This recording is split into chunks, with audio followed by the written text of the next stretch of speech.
কত বড় জানি ওলি। জুনায়েদ বাগদাদি দৌড়ায় গেলেন শরাবখানায়, বলেন বিশির হাফি নামে কেউ আছে নাকি? লোকেরা বলে না না, বিশির হাফি নামে কেউ নাই। কারণ আসলেই তো ছিল, কিন্তু সবাই চিন্তা করলো জুনায়েদ বাগদাদি এত বড় আল্লাহর ওলি,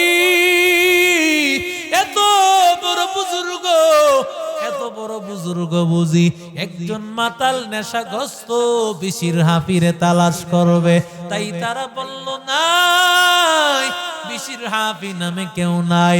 এই বিশির হাফিকে তো তালাশ করতে আসবে না, মনে হয় অনসির হাফি। এবার আল্লাহর ওলি জুনায়েদ বাগদাদি বলেন, তার কাছে গিয়া বলো আমি ওই নেশাগ্রস্ত বিশির হাফিকে চাই। আল্লাহু আকবার বলে। এরে নবীর আশিক উম্মতির দল, আমি ওই বিশির হাফিকে তালাশ করতেছি। এবার তারে গিয়া সালাম জানাইলো, কয় তোমারে ডাকতেছেন। বিশির হাফি রাগ হয়ে গেলেন, কারণ বিশির হাফির মনে মনে চিন্তা, আমারে কেন ডাকবে? আমি এক নেশাগ্রস্ত, আমারে তো সে ডাকতে পারে না। কয় তাকে তাড়াইয়া দাও, আমারে কেন ডাকবে? তার কাছে গিয়া যখন বলল, বিশির হাফি তো রাগ হয়ে গেছে। কয় তারে গিয়া বলো আমি তারে ডাকি নাই, বরং স্বয়ং আসমানের মালিক আল্লাহ ডেকেছে। আমার দয়াল মাওলা রে, আমার দয়ার মাবুদ রে, কোথায় গেলে পাইব তোমার ঠিকানা? তোমারে বুঝি আমরা পাইলাম না, তোমারে পাইবার আশে ঘুরি আমি দেশ বিদেশে, মাহফিলের ময়দানে করলাম বিছানা, কোরআনের বাগানে করলাম বিছানা, উজানির ময়দানে করলাম বিছানা,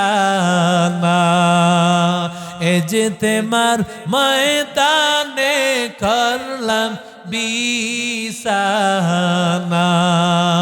চরমনার ময়দানে করলাম বিছানা। আমার দয়ার মাওলা রে,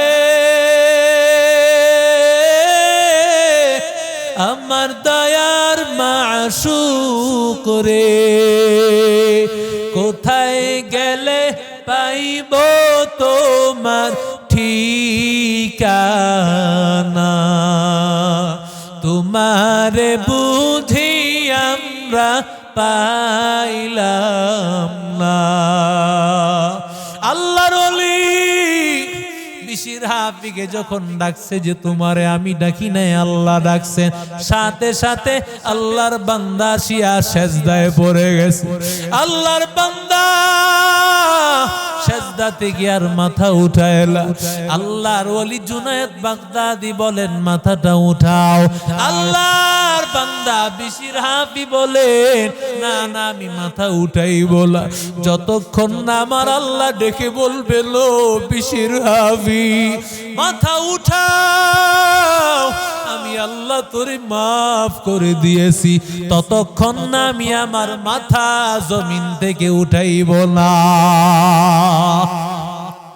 আল্লাহর বান্দা সেজদায় পড়ে রইলেন, আর আল্লাহকে সেজদায় ডেকে বলেন মালিক ও আল্লাহ, আল্লাহ ফরমানিতে জীবন কাটাইছি, এরপরও মালিক ও আল্লাহ তুমি আমারে তোমার বান্দা বলিয়া ডাক দিছো, তোমার ওয়ালি বলিয়া ডাক দিয়েছো, আল্লাহ তোমার শুকর আদায় করার ভাষা নাই। আল্লাহ দেখে বলে নো বিশির হাফিজ মাথা উঠাও, এতদিন ছিলা তুমি মদখোর, তুমি নেশাগ্রস্ত বেনামাজি, আজকে থেকে তুমি আল্লাহওয়ালা হয়ে গেলা। এতদিন ছিলা বেনামাজি, আর তোমার মাধ্যমে এখন থেকে আমি লক্ষ লক্ষ মানুষকে আমি নামাজি বানাইব, আল্লাহওয়ালা বানাইয়া দিব।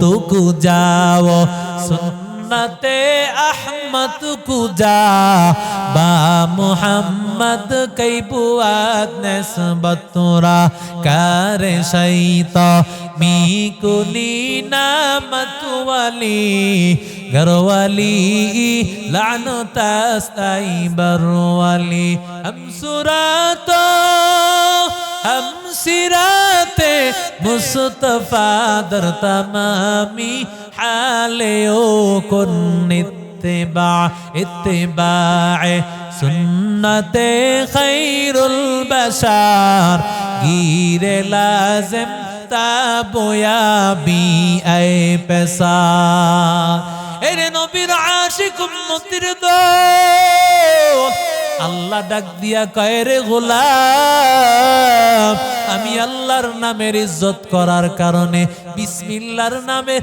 ইজ্জত করার কারণে, কারণ বিসমিল্লাহ কার নাম? আরো জোরে বলেন, বিসমিল্লাহ আমার আল্লাহর নাম। ওই আল্লাহর নামের ইজ্জত করার কারণে আমি আল্লাহ তোমার সম্মান বাড়াইয়া দিলাম। এরি আল্লাহর গোলাম, ওই মাদ্রাসা আল্লাহর কালাম তেলাওয়াত করা হয়, মাদ্রাসা আল্লাহর কোরআন পড়ানো হয়। ওই মাদ্রাসাকে যদি মহব্বত করো, আলেম ওলামাদেরকে যদি মহব্বত করো, হাফেজদেরকে যদি মহব্বত করো, কেমন যেন তুমি কোরআনকে ভালোবাসলা, কোরআন ভালোবাসলা, তুমি যেন আল্লাহকে ভালোবাসলা। নবী বলেন কুন আলিমান আও মুতাআল্লিমান আও মুঈনান আও মুহিব্বান লা তাকুন খামিসান ফাতালিক। আলেম হও, না হয় ছাত্র হও, না হয় মহব্বতকারী হও, না হয় সহযোগিতাকারী হও। এই চারটা রাস্তা জাহান্নাম থেকে মুক্তির রাস্তা, পঞ্চম কোন রাস্তা জাহান্নাম থেকে মুক্তির নাই। ফাতালিক ধ্বংস হয়ে যাইবা। এরে আল্লাহর গোলাম, এরে নবীর আশিক উম্মতের দল, মাদ্রাসাকে মহব্বত কর, নিজের সন্তানটাকে কোরআনওয়ালা বানাও। কবরেও কাজে লাগবে, দুনিয়াতেও কাজে লাগবে, হাসরেও কাজে লাগবে। এরে আল্লাহর বান্দা, দুনিয়া কিছুই না, অন্ধকার কবরে চলিয়া গেলে সব পর হয়ে যাবে। এই দুনিয়া কিছুই না, অন্ধকার কবরে যখন চলিয়া যাইবা, কেউ তোমার আপন হবে না। একমাত্র আপন হবে না আমার আল্লাহ, একমাত্র আপন হবে কোরআন। ওই কোরআনের মহব্বত নিয়ে যদি কবরে যাও, ওই কোরআন তোমারে কবরে পরিচয় দিবে। কারণ নবী বলেন ইজা উজিআল মাইয়িতু আলা কবরি জাআল কুরআনু ইনদা রাসি ওয়াস সালাতু আন ইয়ামিনি ওয়াস সিয়ামু আন শিমালি ওয়াসাইরুল হাসানাতি ইনদা রিজলাইন। কবরে রাখার পরে বান্দা তোমার মাথার কাছে কোরআন চলে আসবে, ডান দিকে নামাজ, বাম দিকে রোজা, পায়ের কাছে সব নেক আমলগুলো চলে আসবে। বান্দা কোনো টেনশন হবে না, কোনো পেরেশান হবে না, বরং এই কোরআনের মহব্বতে আল্লাহ তাআলা ডাক দিয়া বলবেন নামকা নাওমাতিল আরুস, নবদুলহানের মতো, নবদুলার মতো ঘুমাও। তোমারে যেমন ভাবে নবদুলাকে কেউ ডাকতে আসে না, তোমারেও কেউ ডাকবে না, একমাত্র হুরার গেলমান সারা। ও পর্দার অন্তরালের মাগো, ও সন্তানের বাবা, মনে কি চায় না একটা কোরআনের সন্তানের মা বাবা হয়ে কবরে যাও? যেই সন্তানের কারণে তোমার সম্মান বাড়িয়া যাইবে, দুনিয়ায়ও সম্মান, কবরেও সম্মান, হাসরেও আমার মালিক আল্লাহ তাআলা তোমার সম্মান বাড়ায় দিবে। নূরের মুকুট পরাইয়া দিবেন, যেই নূরের মুকুট ওর আলোটা যাওহু আহসানু মিন যাওইশ শামসি ফি বুয়ুতিদ দুনিয়া, সূর্যের আলোর চাইতে 1000 কোটি গুণ বেশি আলোকিত হবে। আর আল্লাহ তাআলা দুইটা জোড়া পোশাক পরাইয়া দিবেন, যেই দুই জোড়া পোশাক পৃথিবীর কোন মানুষ এর মূল্য দিতে পারবে না। আল্লাহর বান্দা হাফেজের মা বাবা বলবে, কোরআনওয়ালার মা বাবা বলবে, বিমা কুসিনা হাজা, ও মালিক, ও আল্লাহ কেন পরাইছো এত দামি পোশাক, আল্লাহ কেন পরাইয়া দিলা? আল্লাহ ডাক দিয়া বলবে, ও রুদ্রকার এলাকার ভাইরা, ও রুদ্রকার এলাকার সন্তান, কোরআনের সন্তানের মা বাবারা, একটু ভালো করে শুনো। যারা কষ্ট করিয়া সন্তানগুলোকে কোরআনওয়ালা বানাইতেছো, আল্লাহ ডাক দিয়া বলবেন, দুনিয়ার জমিনে ভ্যান গাড়ি চালাইতা, দুনিয়ার জমিনে ক্ষেতের কাজ করতা, দুনিয়ার জমিনে সামান্য কৃষক ছিলা, ও পর্দার অন্তরালের মাগো, আল্লাহ বলবেন, ও মা, ও মহিলা, দুনিয়ার জমিনে গৃহিণী ছিলা, কিন্তু তোমার সন্তানটাকে কোরআনওয়ালা বানাইছো, কোরআনের হাফেজ আর আলেম বানাইছো।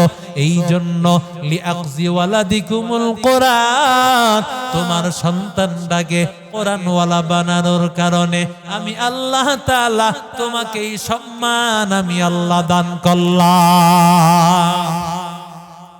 এই জন্য সন্তানটাকে কোরআনওয়ালা বানানোর দরকার আছে না নাই? আরো জোরে বলেন। মাদ্রাসার সাথে মহব্বত রাখবো, আর